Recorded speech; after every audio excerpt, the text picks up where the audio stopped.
The dog knew first. He always did. Ghost, a German shepherd the color of twilight and smoke, stopped dead on the game trail, his head cocked, the ruff of fur along his spine rising not in aggression, but in a kind of profound, electrical stillness. His ears, two perfect triangles of sable and black, pivoted like radar dishes, sampling the air for a frequency only he could hear. Elias Vance, a man built of the same hard, quiet materials as the mountain itself, halted a few paces behind him. He didn't speak. He didn't need to. In the silent language they had perfected over years of shared solitude, the dog's posture was a full paragraph, a detailed intelligence report. Elias's eyes, the pale gray of a winter sky, scanned the dense curtain of pine and hemlock. The forest was breathing its slow, ancient rhythm around them. The sigh of wind through the needles, the distant percussion of a woodpecker, the rustle of unseen things in the undergrowth. Nothing was out of place, yet everything felt wrong. Ghost's stillness was an anchor dropped in a current of unseen dread. He'd seen that same posture in the dog before, on a dusty road outside Kandahar, moments before the world had dissolved into fire and screaming. If you've ever had the privilege of sharing your life with a creature of such loyalty, you know that their instincts are a gift you learn to ignore at your own peril, and it's a lesson we hope you'll always remember. Elias trusted the dog's senses more than his own. His own were frayed, unreliable, haunted by the ghosts of men and moments he'd left behind in the sand. Ghost took a hesitant step forward, then another, his body low to the ground in a stalking crouch. He wasn't tracking a deer or a bear. This was different. This was the caution he reserved for the unnatural, the man-made threat. Elias followed, his worn leather boots making no sound on the damp earth. He moved with a practiced economy of motion, a ghost in his own right, his presence a mere whisper against the wilderness. The cabin they called home was a ruin, a skeleton of hand-hewn logs slowly surrendering to the mountain. He'd bought the 30 acres it sat on for a song, sight unseen, his only requirement a profound and unbreachable isolation. He'd come here to let the silence scour him clean, to let the noise in his head finally die down. For 2 years, it had almost worked. He and Ghost had carved out a fragile peace, a predictable cycle of seasons and chores, of long, silent patrols through the woods that were less about hunting and more about keeping the perimeter of his shattered mind secure. Now, that peace felt thin, like ice over deep, black water. Ghost led him away from the trail, toward a small, moss-choked ravine where a spring wept from the rocks, feeding the creek that gave the nearby town of Stillwater its name. The air grew thick, heavy with the smell of wet stone and decay, but underneath it, something else. A faint, acrid tang, sharp and chemical, like a memory of burnt wires and solvents. Ghost stopped at the edge of the spring. His nose twitched, and a low, guttural growl, more a vibration than a sound, rumbled in his chest. His gaze was fixed on a spot where the earth was unnaturally soft, a patch of mud and disturbed soil a few feet from where the clear water bubbled up. Elias knelt beside him, his hand resting on the dog's powerful shoulders, feeling the tension thrumming through him. He ran his fingers over the damp ground. It was loose, recently turned. With a stick, he began to probe, gently scraping away the top layer of leaves and loam. A few inches down, the stick met something hard, something with a dull, metallic resonance. It wasn't a rock. The sound was hollow wrong. Working with his bare hands now, Elias dug into the cold, damp earth. The chemical smell grew stronger, catching in the back of his throat, a taste of rust and poison. Slowly, an object began to emerge from the mud. It was a cylinder of corroded metal, about the size of a 5-gallon bucket, its surface pitted and stained with a dark, oily residue. A faded, peeling label clung to its side, the letters mostly gone, but he could make out a stark, black symbol, a skull and crossbones. Ghost backed away, whining softly, his body language screaming danger. Elias felt a cold dread seep into his bones, a feeling far more chilling than the mountain air. This was a violation, an intrusion of the world he had fled, a piece of its sickness buried in the heart of his sanctuary. He had come to this mountain seeking a clean death or a quiet life, and had found instead that the poison of the world had followed him, seeping into the very ground beneath his feet. The silence he had so carefully cultivated was broken, not by a sound, but by a question. Who would bury poison at the source of a town's water, and why? He stood up, wiping the foul-smelling mud from his hands, his face a mask of grim resolve. The war, it seemed, had found him again. He spent the rest of the day observing.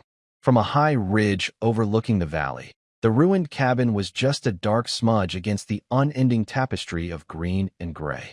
Elias lay prone, the cold stone leaching warmth from his body, his old military-issue binoculars a seamless extension of his eyes. He wasn't just looking. He was reading the landscape, searching for the subtle grammar of threat. He swept the access road, a barely-there dirt track that snaked up the mountain, looking for fresh tire marks, for the glint of sun on a windshield where no glint should be. He watched the ridgelines for movement, for the silhouette of a man against the sky. He saw nothing. The silence was absolute, the solitude complete. But the discovery of the drum had changed its character. The silence was no longer peaceful, it was watchful. The solitude no longer felt like a choice, it felt like exposure. At his side, Ghost lay with his head on his paws, but he was not at rest. His ears twitched, his eyes tracked the flight of a distant hawk. His entire being was a coiled spring of readiness. Elias reached over and stroked the dog's head, the coarse fur familiar and reassuring under his palm. "Easy, boy," he murmured, the words a puff of white in the cold air. It was a command as much for himself as for the dog. As dusk began to bleed purple and orange across the western sky, a memory surfaced, unbidden and sharp as shrapnel. He was 20 years younger, a lifetime ago, lying in a similar position on a rooftop in Fallujah. The heat was a physical weight, the air thick with the smells of dust, cordite, and fear. His spotter was a kid from Ohio named Miller, all freckles and nervous energy. They had been watching a building for 3 days, waiting for a high-value target. Miller had been telling him about his girl back home, about the porch swing he was going to build when he got back. Elias had listened, his focus split between the boy's hopeful chatter and the crosshairs of his scope. Then, a flicker of movement in a window across the square. Not the target. A child. A little girl in a yellow dress, no older than his own niece. He'd held his breath, his finger resting on the trigger. The rules of engagement were clear, but his gut screamed. The moment had stretched into an eternity. Then the child was gone, and seconds later, the target appeared in the same window. The shot was perfect. The mission was a success. But the image of the girl in the yellow dress was seared into his memory, a ghost that walked beside the others.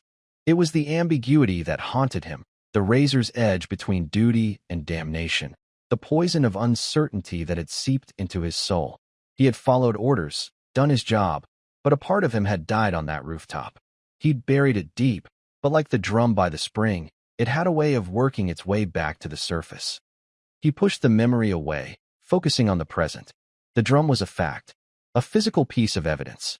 It wasn't a ghost or a memory. It was real, and it was a threat, not just to him, but to the people in the valley below. The town of Stillwater Creek was a small, tight-knit community of loggers, farmers, and retirees, people who lived by the seasons and trusted the land. They drank the water that flowed from this mountain. They fished in the creek. Their children played in it. The thought of that chemical poison, slow and silent, working its way into their lives, stirred something in him he thought was long dead, a cold, clear rage. It was the same protective fire that had made him a good soldier, the same instinct that now bound him to the silent, watchful dog at his side. He had come here to be left alone, to let the world burn without him. But the world had a long reach. He packed up his binoculars, the metal cold against his skin. As they made their way back down to the cabin in the gathering dark, he felt a subtle shift inside him. The weary resignation he had lived with for years was being replaced by something else, something harder and more familiar. Purpose. It felt like shouldering a heavy pack for a long march, the weight both a burden and a strange comfort. Back at the cabin, he didn't light the kerosene lamp. He sat in the darkness by the cold hearth, Ghost's warm, solid presence a comfort beside him. He cleaned his rifle, a vintage bolt-action Winchester he used for hunting, the motions fluid and automatic, a ritual that calmed the tremor in his hands. The scent of gun oil filled the small space, a smell that was both a comfort and a curse. He wasn't a soldier anymore. He was just a man in a ruined cabin on a lonely mountain. But the enemy had planted a flag on his land, and he knew, with a certainty that settled deep in his marrow, that he would not let it stand. The long peace was over. The war had come home. The next morning, Elias drove his battered Ford pickup down the mountain, the engine groaning in protest on the steep grade. The truck, like its owner, was a relic, dented, reliable, and stripped of anything non-essential. Ghost sat in the passenger seat, his head out the window, a rare, almost joyful expression on his face as the wind whipped through his fur. But his eyes were watchful, constantly scanning the woods that pressed in on either side of the road. Elias drove with a focused calm, his hands light on the wheel, his gaze sweeping from the road to the mirrors and back again. He was cataloging everything. A broken branch here, a fresh set of tire tracks there, the place where a logging truck had scraped a tree. He was re-engaging a part of his brain that had been dormant, the part that saw the world in terms of threat assessment, cover, and concealment. The town of Stillwater Creek emerged from the morning mist like a forgotten photograph. It was a single main street, flanked by brick and clapboard buildings with faded paint and proud, weary faces. The hardware store, the diner, the post office, the sheriff's department. It was a town holding on, a testament to stubborn resilience. He parked in front of the general store, a place that smelled of sawdust, coffee, and old paper. The bell above the door chimed a cheerful, dissonant note against the gravity of his mission. Martha Gable, the store's owner, was a woman in her late 60s with sharp, intelligent eyes and hands gnarled from a lifetime of hard work. She looked up from her ledger as he entered, a warm, genuine smile crinkling the corners of her eyes. "Elias, good to see you down from that mountain of yours. You and that handsome shadow of yours need anything?" she asked, nodding toward Ghost, who stood patiently by the door. "Just supplies, Martha," he said, his voice raspy from disuse. He rarely spoke more than a few words on his monthly trips to town. He grabbed a sack of flour, coffee, and a few tins of beans, his movements efficient. "Heard anything unusual lately?" he asked, his tone casual, his eyes fixed on a display of fishing lures. Martha paused, her pen hovering over the ledger. "Unusual how?" "Old man Hemlock says he saw a mountain lion the size of a heifer up on Ridgeback, but he's been saying that since 1973. And the folks from Veridian are back in town. If you count that as unusual." Elias's posture didn't change, but a switch flipped inside him. Veridian Dynamics. He'd seen their signs on the drive-in. Pristine, green and white signs promising sustainable futures and community partnership. They'd been trying to buy up land in the county for the last year, talking about exploratory mining. Most locals were suspicious, but the promise of jobs was a powerful lure in a town with little else. "What are they up to?" he asked, placing his items on the counter. "Same as before," Martha said, ringing him up. "Meeting with the town council, making promises. They're staying out at the old motel on the highway. A slick fella named Sterling seems to be in charge. Gives me the creeps, him. Smiling all the time, but his eyes are cold as a well chain." Elias paid in cash, his mind processing the information. A base of operations. A leader. Sterling. These were tangible pieces, something he could work with. He thanked Martha and was about to leave when she put a hand on his arm. Her expression was serious now.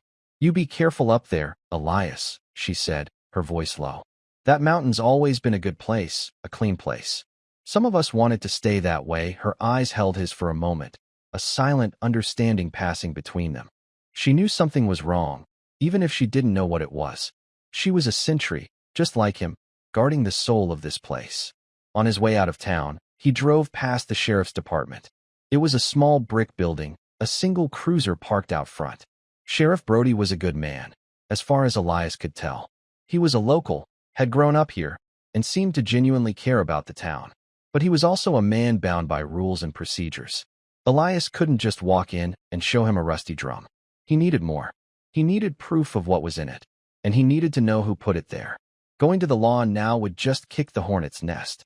It would alert them, and men like Sterling, men with cold eyes and corporate expense accounts, did not like to be alerted.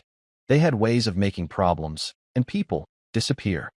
He decided to take a different route back, a longer, winding road that passed the old motel on the highway. It was a low-slung building from the 50s, its neon sign flickering pathetically in the daylight. Two black SUVs with tinted windows were parked in front.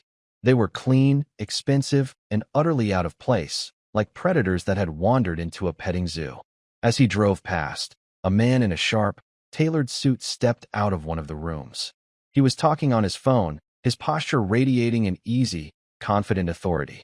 He was tall, with silver hair and a face that might have been handsome if not for the complete absence of warmth in it. He glanced up as Elias's truck rumbled past, and for a fraction of a second, their eyes met. There was no recognition in the man's gaze, just a brief, dismissive assessment. But Elias knew. He knew with the instinct that had kept him alive in places where death was cheap. This was Sterling. This was the enemy commander.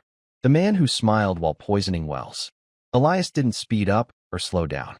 He just kept driving, his face a neutral mask, but his mind was already shifting into combat mode.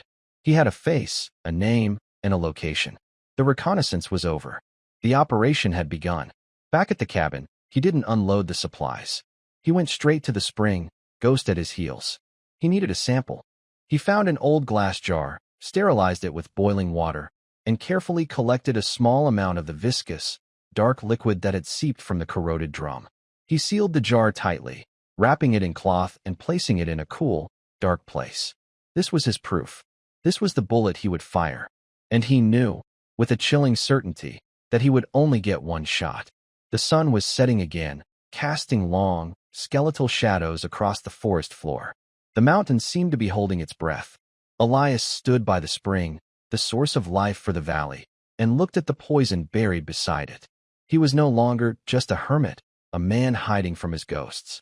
He was a guardian, a sentry on a lonely outpost, watching for an enemy that was already inside the wire. The first contact came 2 days later. It was subtle, almost polite. Elias was splitting wood, the rhythmic thump of the axe a meditative counterpoint to the forest silence, when Ghost's head shot up. A low growl started deep in his chest. Elias stopped, the axe held loosely in his hand, and followed the dog's gaze down the track. A black SUV, identical to the ones he'd seen at the motel, was making its way slowly up the mountain. It moved with an unnatural smoothness, a silent, predatory grace that was deeply unsettling. Elias felt his pulse quicken, his senses sharpening to a razor's edge. He propped the axe against the woodpile and moved to the cabin's doorway, Ghost pressing against his leg, a warm, reassuring weight. He didn't go inside. He stood on the threshold, a clear signal that this was his territory, and they were not welcome. The SUV pulled to a stop about 50 yards from the cabin. 2 men got out. One was Sterling, his silver hair immaculate, his dark suit absurdly out of place in the wilderness. The other was younger, built like a linebacker stuffed into a cheap suit, his face a blank canvas of professional menace. Sterling approached alone, his hands held out in a gesture of disarming friendliness. His smile was a work of art, perfectly crafted and utterly devoid of sincerity. "Mr. Vance," he called out, his voice smooth and cultured. "My name is Marcus Sterling. I'm with Veridian Dynamics. I hope we're not intruding." Elias said nothing. He remained in the doorway, his body relaxed but ready, a study in neutral potential. Ghost's growl deepened, a low, constant rumble of warning. "That's quite a dog you have there," Sterling said, his smile tightening slightly as he took in the German Shepherd. He stopped a respectful distance away. "We're in the area doing some geological surveys. Our records show this parcel of land is privately owned, so I wanted to come up and introduce myself personally." A little professional courtesy. The words were plausible, the delivery flawless, but the lie was so thick Elias could taste it. They weren't surveyors. They were scouts, and they hadn't come for courtesy. They had come to assess him. "It's private," Elias said, his voice flat. "I like it that way." Sterling's smile didn't falter. "Of course, and we respect that completely. We're committed to being good neighbors. In fact, Veridian is prepared to make you a very generous offer for this land, far above market value, enough to set you up anywhere you'd like. A place with more amenities." The offer hung in the air, laced with a subtle poison of its own. "Take the money and disappear. Forget what you might have seen." "I'm not selling," Elias said. The finality in his tone was unmistakable. Sterling's expression shifted, a flicker of cold annoyance passing through his eyes before the mask of affability snapped back into place. A man of principle. I can appreciate that, he said. He took a step closer, his voice dropping to a more confidential tone. But principles can be complicated things, Mr. Vance. This is a harsh place. Accidents happen. It would be a shame for a man who has already served his country so bravely to meet with some misfortune out here in the middle of nowhere. It wasn't a threat. It was a promise, delivered with the polished ease of a man accustomed to getting his way, a man for whom human lives were just another line item on a balance sheet. The linebacker by the car shifted his weight, his hand briefly touching the inside of his jacket. A classic intimidation play. Amateurish, but effective against most people. Elias wasn't most people. He met Sterling's gaze, his own eyes as cold and hard as river stone. I've had my share of misfortune, he said, his voice quiet, but carrying a weight that made the air feel heavy. I'm still here, for the first time. Sterling's composure seemed to crack. The smile vanished completely, replaced by a look of pure, reptilian coldness. He saw Elias then, not as some backwoods hermit, but as an obstacle, a problem to be managed. He nodded slowly, a gesture that was both an acknowledgement and a dismissal. Very well, Mr. Vance, he said, turning to walk back to the SUV. Enjoy your solitude. While it lasts, the SUV turned around and drove away, its departure as silent and menacing as its arrival. The forest seemed to hold its breath until the sound of the engine had completely faded. Ghost finally relaxed, the growl subsiding into a low whine. He looked up at Elias, his intelligent eyes full of concern. Elias knelt and ran a hand over the dog's back. I know, boy, he whispered. They're not coming back to talk next time. The visit had confirmed everything. They knew he was there. They were worried he might find what they had hidden. And now, they had warned him. The invisible line had been crossed. His quiet mountain was no longer a sanctuary. It was a battlefield. And the first shot had just been fired. That night, Elias didn't sleep. He sat in the dark, the Winchester across his lap, and listened. He listened to the night sounds, the hoot of an owl, the cry of a distant coyote, the creak and groan of the old cabin settling. Every sound was a potential threat. Every shadow held a potential enemy. His mind, honed by years of hypervigilance, was a finely tuned instrument of paranoia. He was back in the war. Only this time the perimeter was the edge of his own land, and the enemy wore suits instead of uniforms. He began to prepare. He wasn't building a fortress. He was creating a tactical space. He cleared brush from around the cabin, creating clear fields of fire. He dug a shallow trench along the most likely avenue of approach. He set up a simple but effective early warning system, a series of tripwires connected to tin cans filled with pebbles, placed at strategic points in the woods. They wouldn't stop anyone, but they would buy him time. Time was life. He spent hours studying the topographical maps of the area he'd bought when he first moved here. He memorized the terrain, the draws and ridges, the choke points and escape routes. He was a student of the ground, learning its secrets, making it his ally. He moved the jar with the chemical sample to a new hiding place, a small, dry cave hidden behind a waterfall a mile from the cabin. If they came for him, they wouldn't find it. The evidence had to survive, even if he didn't. 3 days after Sterling's visit, the warning became a physical act. He and Ghost returned from a patrol of the southern ridge to find the cabin door splintered, hanging crookedly from one hinge. They hadn't tried to be subtle. It was a message of violation, a statement of power. We can get to you whenever we want. Elias drew his sidearm, a 9mm pistol he kept meticulously clean, and entered the cabin low and fast, Ghost moving in perfect sync with him, clearing the single room in a practiced, silent ballet of tactical movement. The cabin was a wreck. His few possessions were overturned, his bed slashed, the small supply of canned goods swept from the shelves and smashed on the floor. They had been looking for something. The sample, but they hadn't found it. In the center of the floor, they had left a calling card. A dead raven, its black feathers a stark contrast to the pale wood. It was a crude, theatrical gesture, but the meaning was clear. Death. Silence. Elias looked at the destruction, at the dead bird, and felt not fear, but a hardening resolve. They had crossed another line. They had invaded his home, his last bastion of peace. They had made it personal. He methodically cleaned up the mess, his movements calm and deliberate. He repaired the door, reinforcing it with a heavy log brace. He didn't curse or rage. He channeled his anger into cold, focused action. That evening, as a storm gathered over the mountains, the sky turning a bruised purple, he made a decision. Hiding and defending was no longer enough. The only way to win a war was to take the fight to the enemy. He had to get the sample analyzed. He had to get the proof to someone who could use it. And he had to do it before Sterling and his men came back to finish the job. He packed a small go bag, a change of clothes, a first aid kit, water, a bag of kibble for Ghost, the Winchester, and the pistol. He wrapped the precious glass jar in layers of cloth and placed it carefully in the bottom of the bag.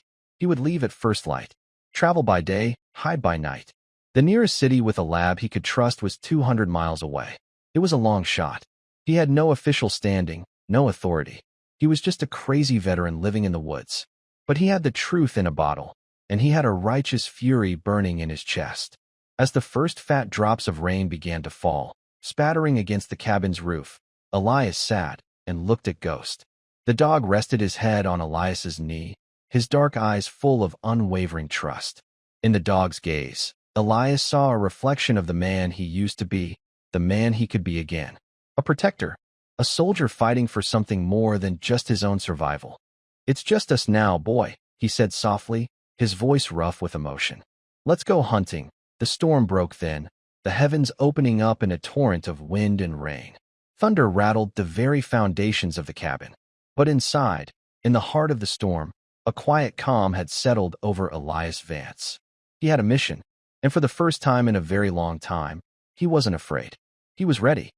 The journey was a slow, methodical exercise in evasion. Elias didn't take the main roads.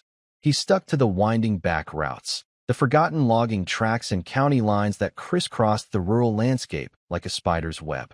The old Ford truck, caked in mud, blended in perfectly with the scenery.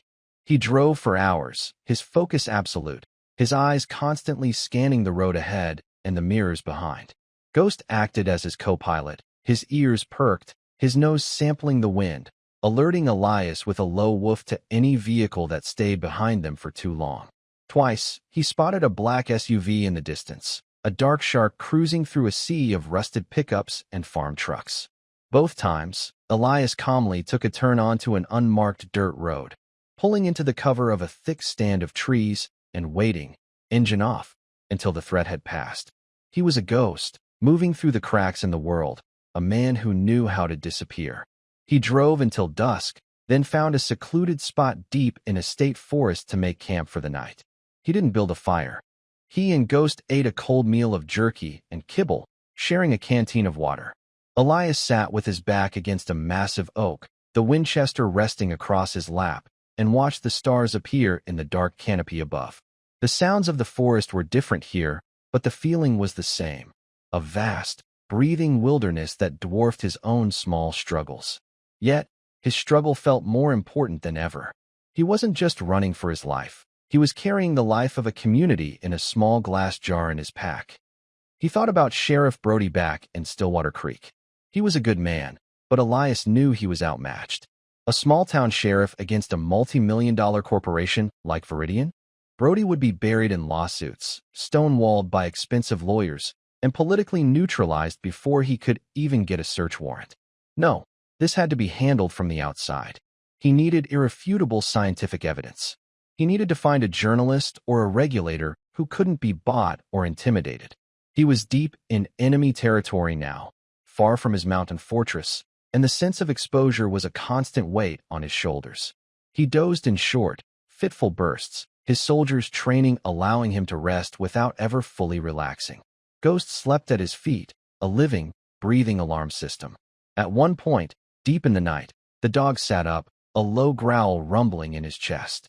Elias was instantly awake, the rifle in his hands, his heart pounding a steady, controlled rhythm. They waited in the thick darkness, listening.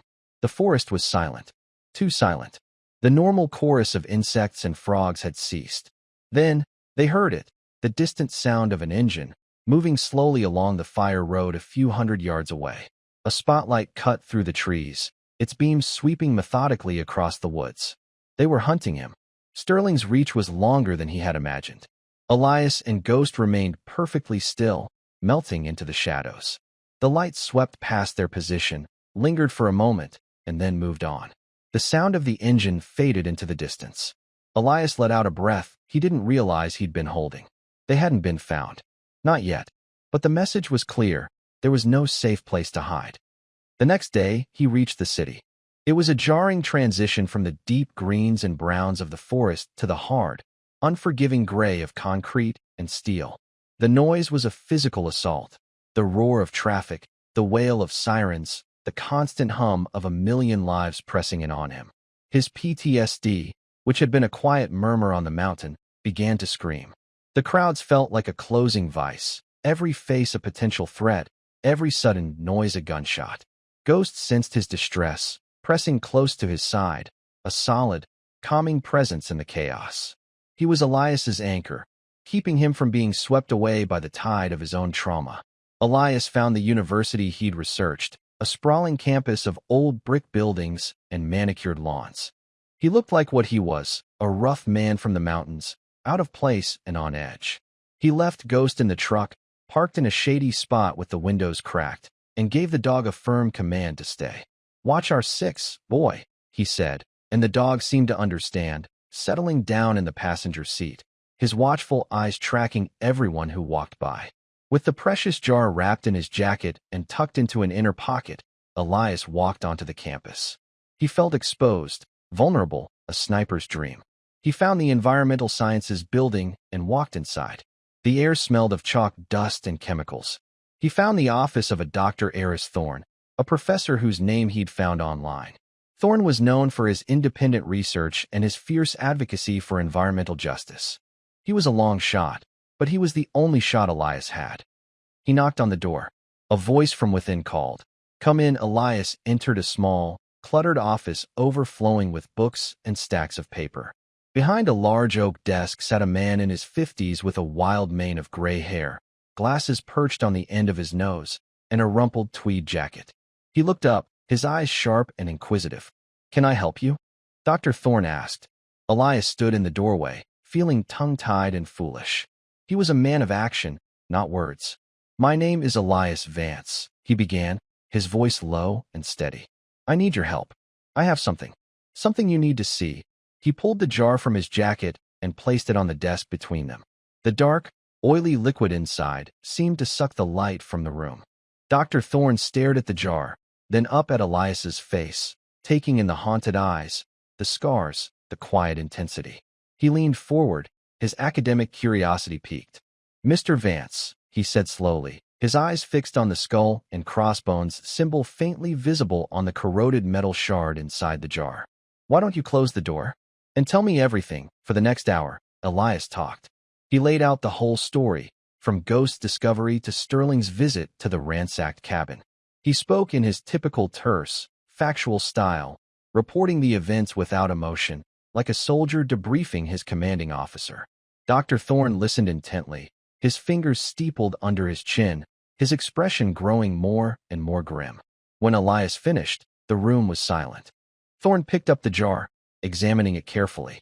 "Hexachlorobenzene, pentachlorophenol, a whole cocktail of dioxins and furans, if I had to guess," he murmured, more to himself than to Elias.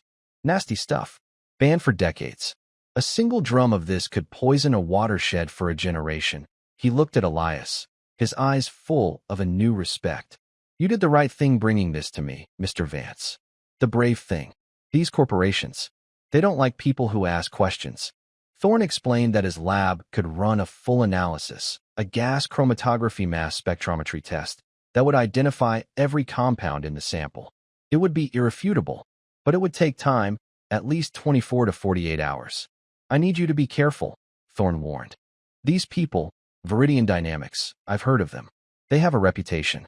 They leave a trail of environmental disasters and broken communities behind them, all wrapped up in legal loopholes and NDAs. If they know you have this, and you're here, they will come for you." Elias nodded. "I know. They're already looking. Stay off the grid," Thorne advised. "No credit cards, no cell phone. Find a place to lay low until I have the results. Call me from a payphone tomorrow at this time." He wrote a number on a slip of paper and handed it to Elias. As Elias turned to leave, Thorne stopped him. "Mr. Vance," he said, his voice serious. "Thank you. People like you. You give an old cynic like me a little bit of hope." Elias left the university feeling a small flicker of that hope himself. He had passed the torch. The burden was no longer his alone. But as he walked back to his truck, he felt the familiar prickle on the back of his neck, the feeling of being watched. He scanned the street, the faces in the crowd. He saw nothing out of the ordinary, but the feeling persisted. They were here. They had followed him. The city was not a refuge. It was a hunting ground, and he was the prey. He got to the truck, his movements calm and unhurried. Ghost was on high alert, a low growl audible even through the glass. As Elias started the engine, he saw him, a man in a dark suit, standing across the street, talking into his phone. It was Sterling's linebacker. The hunt was on. Elias pulled out into traffic, his mind racing. He had to lose them. He had to survive for another 24 hours. He drove through the city's grid, making a series of random, unpredictable turns, using his mirrors to track the black sedan that was now tailing him. They were good, staying several cars back, but they weren't good enough. Elias had learned counter-surveillance in the back alleys of Baghdad. This was child's play. He led them on a chase through the labyrinthine streets of the industrial district, a decaying landscape of abandoned warehouses and rusting factories. He found what he was looking for, a narrow alley between two derelict buildings. He swung the truck into it, killed the engine, and grabbed his bag. "Come on, boy," he whispered to Ghost. They slipped out of the truck and melted into the shadows of the alley. Seconds later, the black sedan screamed past the entrance, its occupants never suspecting they had lost their quarry. He and Ghost moved through the urban wasteland, using the shadows and debris for cover. He was a mountain man, but the principles of survival were the same everywhere. Use the terrain, stay unseen, and never underestimate your enemy. He found a place to hole up for the night, the basement of a condemned factory. It was damp and cold, but it was defensible. He sat in the darkness, listening to the city's angry heartbeat, Ghost a warm, solid presence at his side. He was a long way from his mountain, a long way from his quiet life. He was a soldier again, behind enemy lines, waiting for dawn. The next 24 hours would determine everything. The following day was a masterclass in urban survival. Elias and Ghost moved like phantoms through the city's forgotten spaces. They navigated the concrete canyons and steel jungles, staying off the main thoroughfares, keeping to the alleys and the rooftops. Elias's military training, long dormant, came flooding back. He saw the city not as a collection of buildings and streets, but as a tactical environment of cover, concealment, and lines of sight. He found a payphone in a rundown part of town and called Dr. Thorne at the prearranged time. The professor's voice was tense, excited. "The results are in, Elias. It's worse than I thought. It's a highly concentrated slurry of industrial waste, incredibly toxic. The levels of dioxin are off the charts. It's a chemical weapon, not just industrial byproduct. And I found something else. A unique molecular marker, a kind of chemical fingerprint. I cross-referenced it with an old EPA database of industrial accidents. I got a match." Thorne paused for dramatic effect. "A chemical fire at a plant in Ohio, 15 years ago. A plant owned by a subsidiary of Veridian Dynamics. They claimed to have disposed of all the waste material safely at a secure facility. This proves they lied. They buried it, Elias. They buried it on your mountain to hide their crimes. This was the smoking gun. Not just illegal dumping, but a massive, decade-long cover-up. The potential for a corporate death sentence. I'm sending the report to a contact of mine at the EPA, someone I trust," Thorne said. "And to a reporter at the Washington Post. The story is going to break. But you're still in danger. These people are not going to just surrender. They're cornered animals now, and they'll be more dangerous than ever. Where are you?" "Better you don't know," Elias said. "Keep yourself safe, document. You're a target now, too." He hung up the phone, a grim satisfaction settling over him. The truth was out. The bomb was armed and ticking, but Thorne was right. Sterling wouldn't go down without a fight. He wouldn't wait for the EPA or the newspapers. He would come for the source of his problem, Elias. He had to get back to the mountain, back to his home turf, the one place where he had the advantage. He made his way back to the abandoned truck, moving cautiously through the urban decay. He half expected to find Sterling's men waiting for him, but the truck was undisturbed. They were hunting him, but the city was vast, and he was a difficult man to find. The drive back was even more tense than the journey out. He knew they would be looking for him on every road, every highway. He imagined roadblocks, checkpoints. He felt like a fugitive, but he was a messenger, carrying a truth so toxic it could bring down an empire. He took a route that was even more remote, a series of state forest service roads that were barely passable in his old truck. The going was slow, the journey punishing, but it was safe. As he left the city behind and the landscape began to rise into the familiar foothills of the Appalachians, he felt a sense of relief. He was heading home. He reached the base of his mountain late at night, under the cover of a moonless, overcast sky. He didn't drive up the main track. He parked the truck a mile away, hidden in a thicket of rhododendron, and they began the final ascent on foot. The air was cool and clean, smelling of pine and damp earth. It was the smell of home. Ghost ranged ahead, his movements silent and sure, his nose to the ground, reading the story of who had passed this way. As they neared the cabin, Ghost froze.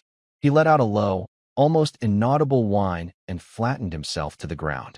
Elias dropped into a crouch beside him, his senses on fire. He scanned the area around the cabin. At first, he saw nothing. Then, a flicker of movement. A man, dressed in dark tactical gear, holding a rifle, moving along the tree line. Then another. He counted 4 of them, moving in a coordinated, professional pattern, closing a net around the cabin. They weren't corporate thugs anymore. These were mercenaries. Professionals. Sterling had escalated. They thought he was inside, and they were moving in to finish the job. Elias's blood ran cold, but his mind was clear. He was outside their net. He had the element of surprise. This was his land. He knew every rock, every tree, every shadow. The hunters were about to become the hunted. He gave Ghost a series of silent hand signals, a language they had practiced 1,000 times on their patrols. Circle wide. Pincer. Watch my back. The dog understood perfectly. He peeled off into the darkness, a gray shadow moving through the trees, making no sound. Elias chambered a round in the Winchester, the quiet snick of the bolt a final, deadly punctuation mark. He was not a victim to be cornered. He was a soldier, and they had made the fatal mistake of bringing the war to his front door. The night exploded, not with a bang, but with a silent, terrifying swiftness. The first mercenary was moving along the edge of the clearing, his rifle held at the low ready, his eyes fixed on the dark cabin. He never saw Elias, who rose from the shadows behind a massive boulder like an avenging spirit. There was a brief, brutal struggle, ending with a choked-off gasp. Elias lowered the man to the ground, taking his rifle, an AR-15, military grade, and his radio. He slipped the radio's earpiece in. The transmissions were clipped, professional. Talon 2, what's your status? A voice hissed. No response. Talon 2, report, silence. A seed of confusion and fear had been planted. From the other side of the clearing, a guttural snarl was followed by a scream of pain, cut short abruptly. Ghost. He had taken the second man, using the element of surprise and his own controlled fury to neutralize the threat. Talo 4 is down. I think it's an animal. Another voice yelled into the radio, panic creeping into his tone. Negative. The leader's voice cut in, cold and controlled. It's not an animal. Talon 3, hold position. Talon 1, on me. We have contact. They were good. They were adapting. But they were in his world now. Elias used their confusion to reposition, melting back into the forest, circling around behind them. He moved with the patience of a predator, his boots making no sound on the forest floor. He could hear them now, 2 of them, moving together, back to back, sweeping the woods with the lights on their rifles. It was a mistake. The beams cut through the darkness, making them perfect targets and ruining their night vision. Elias raised the captured AR-15. He was a hunter, not a murderer. He had seen enough killing to last 10 lifetimes. But these men had come to his home to kill him. The rules of engagement were simple, survival. He aimed for the lead man's knee. The rifle coughed, a short, sharp burst. The man went down with a cry of agony. His partner spun around, firing blindly into the darkness where the shots had come from. Bullets tore through the trees around Elias, but he was already moving, fading back into the shadows. "Man down. I'm hit." The wounded man screamed over the radio. "Where is he? I can't see him." The remaining mercenary shouted, his voice tight with terror. He was alone now, his comrades taken down one by an enemy he couldn't see. He was fighting a ghost, and he was losing. Elias tracked him through the woods. The man was panicking, moving erratically, crashing through the underbrush. He had lost all tactical discipline. Elias could have ended it from 100 yards away, but he didn't. He closed the distance, a silent shadow flitting from tree to tree. He cornered the man in the ravine near the spring, the source of it all. The mercenary had his back to the rock wall, his rifle trembling in his hands, his light darting frantically into the oppressive darkness. "Show yourself," he screamed, his voice cracking. Elias stepped out of the shadows, the rifle held loosely at his side. He didn't raise it. "It's over," he said, his voice calm and steady. "Drop your weapon." The man stared at him, his face pale with sweat and fear in the beam of his own light. He saw not a hermit, but a seasoned warrior, a man completely at home in the violence of the night. The mercenary's nerve broke. He dropped his rifle, and it clattered on the rocks. He raised his hands in surrender. Elias used the man's own zip ties to secure him, then did the same for the one he had wounded. He found the bodies of the other two. Ghost had been ruthlessly efficient. They were dead. He felt a pang of something, not remorse, but a deep, weary sadness for the waste of it all. As dawn began to break, painting the eastern sky in shades of gray and rose, Elias stood over his defeated enemies. He used the leader's radio. "Sterling," he said, his voice a low growl. He knew the man would be listening, safe in his motel room miles away. There was a moment of silence. Then Sterling's voice, cold and furious, came through the earpiece. "Vance, your men are gone," Elias said. "It's over. The story is breaking. The EPA has the data. You've lost. You have no idea who you're dealing with, you pathetic little soldier." Sterling spat, his voice dripping with venom. "I will bury you, you tried," Elias said, and then he crushed the radio under his boot. The silence that followed was profound. It was the silence of victory. He looked up at the sky. A new day was dawning. The storm had passed. Ghost came to his side, leaning against him, and Elias wrapped an arm around the loyal dog. They were both wounded, both scarred, but they were survivors. Together, they had held the line. The aftermath was a whirlwind of controlled chaos. As the sun climbed higher, the mountain came alive with the sounds of approaching sirens. Elias had called Sheriff Brody from the mercenaries' radio before he destroyed it, giving him a concise, professional report. "Sheriff, this is Vance. There's been an incident at my property. For armed hostiles. They've been neutralized. You'll want to bring the state police and the FBI." Brody, to his credit, didn't question it.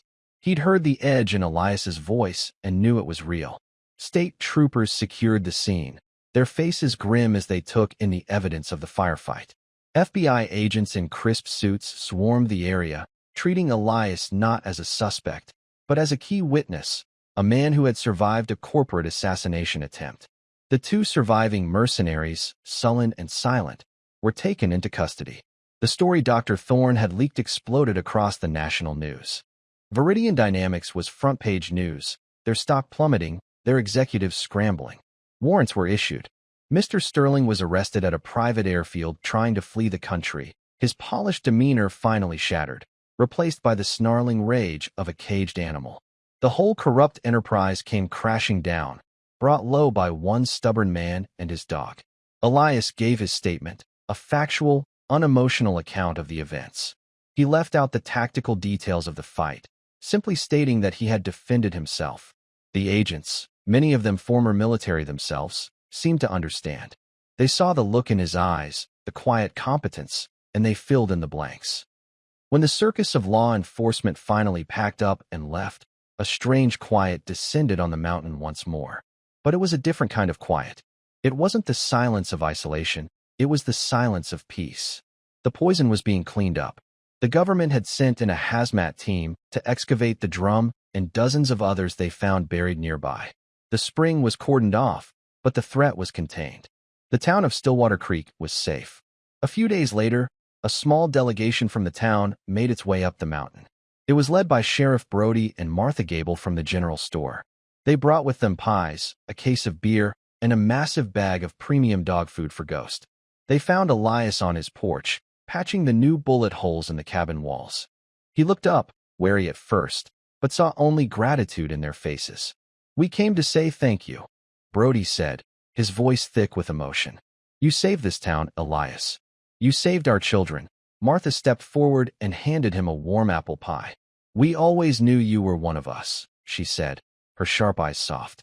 "Just took you a while to figure it out." Elias didn't know what to say. He just nodded, a lump forming in his throat. He wasn't a hero. He had just done what needed to be done.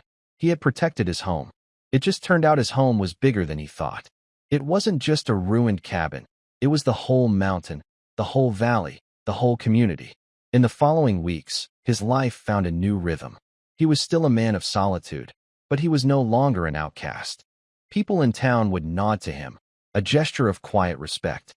He started helping Sheriff Brody train a new K-9 unit for the county. He and Ghost, the battle-tested team, were naturals. He found a new purpose, not in violence, but in service. He was still healing. The ghosts of his past were not gone, but they were quieter now. They had been joined by new spirits, the gratitude of his neighbors, the satisfaction of a battle won for the right reasons. One evening, as the sun set, painting the mountain in hues of gold and crimson, Elias sat on his porch, Ghost's head resting on his lap. He looked out over the valley, at the twinkling lights of Stillwater Creek coming on in the dusk. He had come to this mountain to be alone, to fade away. Instead, he had found a community. He had found a reason to fight. He had found a home. He ran his hand through Ghost's thick fur, the dog sighing in contentment. "We did good, boy," Elias whispered into the quiet air. The dog looked up at him, his eyes full of a wisdom and loyalty that transcended words. In the deep peace of the evening, Elias Vance finally felt like he had come home from the war.